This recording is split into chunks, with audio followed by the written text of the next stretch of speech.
it is called why 70% of the Spain is empty. Yes, we figured it out there. This is Spain, with more than 47 million people and an economy of well over 1.2 trillion US dollars. Spain is the world's 14th largest economy and one of the wealthiest and most developed countries in the world. The Spanish economy is only slightly smaller than Russia's, a country with only 3 times as many people and a lot more land. And despite being only a medium-sized country itself, Spain has the second highest length of high-speed rail lines of any country in the world, only lagging behind China. Not the per capita length of high-speed rail, but the overall amount of it, which is insane. It means that despite only being around the same size as just California, Spain has more than 5 times the amount of high-speed rail lines as the entirety of the United States combined has. Thus, it's incredibly easy to travel rapidly between all of Spain's most major population centers clustered around Madrid in the center and the Mediterranean and Atlantic coastlines in the south and the north. But here's the strange part. Europe, Spain is a big country. It's nearly 4 times the size of England, and yet England is home to 9 million more people than Spain is. The population density of people in England is more than 4.5 times the density of people that's seen in Spain, and that's largely true across the entirety of Europe. And the big reason why is because there's a lot of empty land in Spain. Between Madrid in the center and the big cities on the coast where all those fancy high-speed rail lines connect to, the land is pretty much empty of people almost everywhere, forming this weird, vacant, donut-shaped population void throughout the entirety of the country's interior. There is, therefore, the populated and developed Spain that we're all aware of and have maybe traveled to, like Barcelona, Madrid, or Valencia, and there's the empty and underdeveloped part of Spain that most of us are woefully unaware of. And the difference in population and area between these two sides of Spain, outside and within the donut void, are genuinely enormous and potentially catastrophic for the entire country. 90% of the Spanish population, more than 42 million people, live within just 30% of the country's total land, clustered around the big cities on the coasts and the notable anomalies of Madrid and Zaragoza in the center. And that means that just 10% of the Spanish population, or only about 4.7 million people, live within the remaining 70% of the country's total land area, within and around the empty donut shape. The population density of this so-called empty part of Spain that takes up 70% of the land is only about 18 people per square kilometer on average, which is unparalleled anywhere else in Western Europe. For comparison, that's pretty much the same density of people in Norway or the US state of Kansas. But then, there's certain areas within empty Spain that are substantially more empty than others. One of these areas is here, the Saranya-Celtiberica region spanning across many of Spain's internal provinces. This area isn't small. It's roughly the same size as the US state of West Virginia or the Republic of Ireland. And yet, while those territories have populations of 1.8 million and 5 million people respectively, the Saranya-Celtiberica has little more than 503,000 residents. There's only 4 localities throughout this entire region with a population of greater than 20,000 people. And as a result, the average population density throughout it is only about 8 people per square kilometer, about on a par with the US state of New Mexico. This makes the Saranya-Celtiberica the second most sparsely populated region of the entire European Union, with even fewer people per square kilometer than either European Russia or the Scottish Highlands. The only region of the EU that's more sparsely populated and remote is the northernmost region of the Scandinavian peninsula, stretching up into the Arctic Circle, Lapland, where the density is more between 2 and 5 people per square kilometer, which shockingly isn't that much less than this big region in the middle of temperate Spain, which is why some people refer to it as the Spanish Lapland. The area is so remote compared to the rest of Western Europe that for 3 out of 4 of the villages and towns within it, it takes more than a 45-minute drive just to reach the nearest actual city. A big part of the reason why the specific area is so devoid of people is because of the Iberian System, a medium-altitude mountain range that stretches right through the center of Spain and the Saranya-Celtiberica. Thus, the steep geography, the high average altitude, and the resulting dispersion of population centers across the limited inhabitable valleys of the area are among several of the natural explanations for the Serrania Celtiberica's relative underdevelopment. This is further enhanced by the fact that within just a 100-kilometer radius of the Iberian System mountains, you'll find the very large population centers of Madrid, Valencia, Zaragoza, and Bilbao. And these are far from the only mountains that limit the expansion of settlements within the country. There's also the Cantabrian Mountains in the northwest, the Pyrenees along the border with France, the Central System that cuts directly across the middle, and the Betic System that slices across the southeast. Spain is a very mountainous country, and as a result, it has the second highest average Lots of elevation of mountains. countries within the European Union, only remaining behind Austria, which is largely covered by the Alps. But mountains alone It do seems not peaceful. explain the whole story.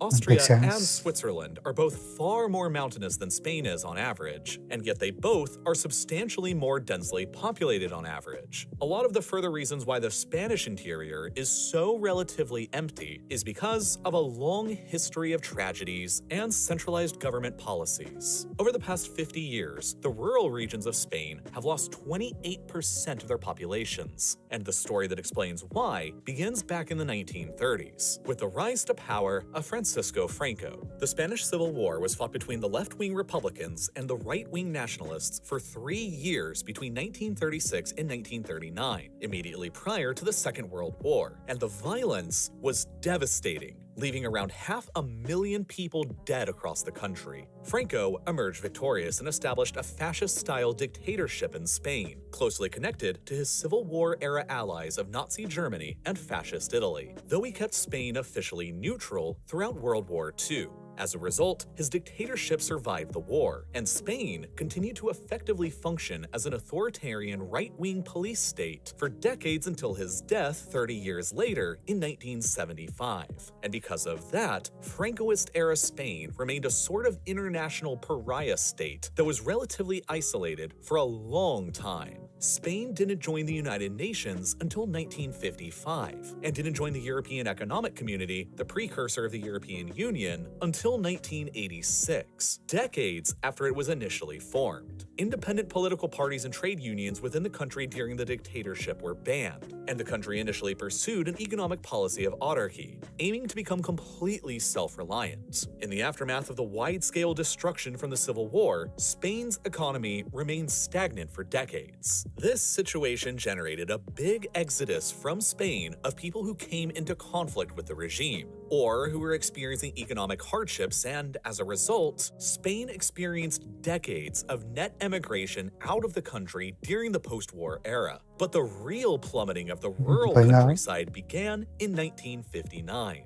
After Franco What happened introduced the Plan de Estabilización. These were free market and industrial reforms that completely transformed the previously archaic and stagnant Spanish economy almost overnight. Huge foreign investment came in, and industrial areas around the Basque Country, There is- the northern coast, Barcelona, and Madrid exploded with development, jobs, and opportunities that attracted millions of eager young Spaniards from across the countryside, which gradually fell behind and became neglected. To put the sheer pace of industrialization into context, in 1946, just after World War II, the entire country of Spain had only 72,000 private cars. Just 20 years later, in 1966, there were well over 1 million cars within the country. That's a Spain big suddenly became the second fastest growing economy in the entire world during the 1960s, lagging only behind Japan. Following Franco's death and the end of authoritarianism in 1975, many of those large numbers of émigrés returned back to Spain, and mostly settled in the newly industrialized areas of the coasts or Madrid, regardless of wherever they initially had come from. And over the past 30 years since the early 1990s, Spain has experienced massive large-scale immigration from abroad for pretty much the first time ever in its history. As of today, more than 15% of the Spanish population were born abroad, the majority of whom were even born outside of Europe, largely from Spain's own former colonies across Latin America. This makes Spain the 4th most immigrated to country in Europe and the 10th most in the world. And Also, again, immigration. the vast majority of them have settled within the limited industrialized areas where there is the most opportunity. For these reasons, across the entire 20th century from 1900 to 2000, Spain's population in total roughly doubled, despite 11 of Spain's mostly rural 50 provinces seeing an absolute decline in their overall populations. And in recent times, Spain's population is hardly growing at all. Over the last decade between 2011 and 2021, the population of the country only grew by 0.12%, the lowest decade of growth on record for Spain since record-keeping began between 1833 and 1846. Much of that is due to Spain's incredibly low fertility rate, which many demographers blame on Spain's substantial lack of any serious family support policy. Of all the countries of Western Europe, Spain spends the least amount on family support, limited to only 0.5% of GDP. To put that into perspective, a Spanish family would need to have 57 children just in order to experience the same level of financial support that a family with only 3 children would receive in Luxembourg. These are all of the factors that have contributed to the long hollowing out of the rural part of Spain over decades, like the province of Teruel, a large amount of which is within the aforementioned Serrania Celtiberica. Just look at this chart of Teruel's population over time, which remained fairly static until right here between 1960 and 1970, which was precisely when Franco's industrialization program first took off. Now, Teruel has only half the amount of people that it had a century ago, as tens of thousands emigrated away for better opportunities, leaving behind their tiny villages where the living conditions were often difficult, with cold winters high up in the mountains and only very basic amenities and infrastructure.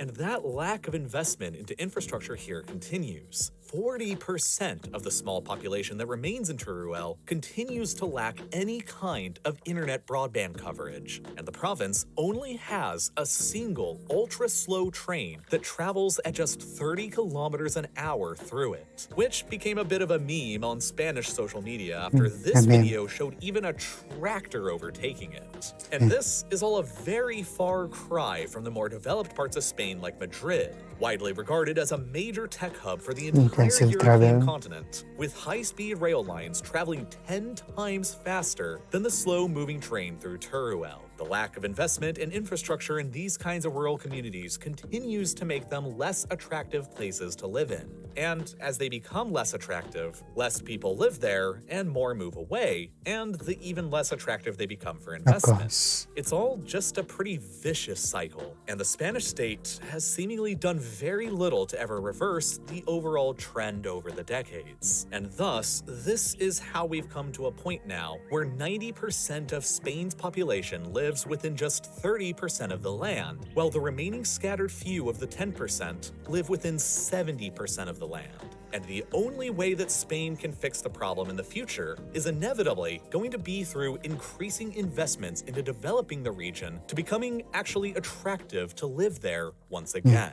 I'm starting to develop these lands and to attract more tourists, and to make the economy a little bit bigger. This should be a good bit of background music using this shooting and coming. Yes, I want to be able to use this video.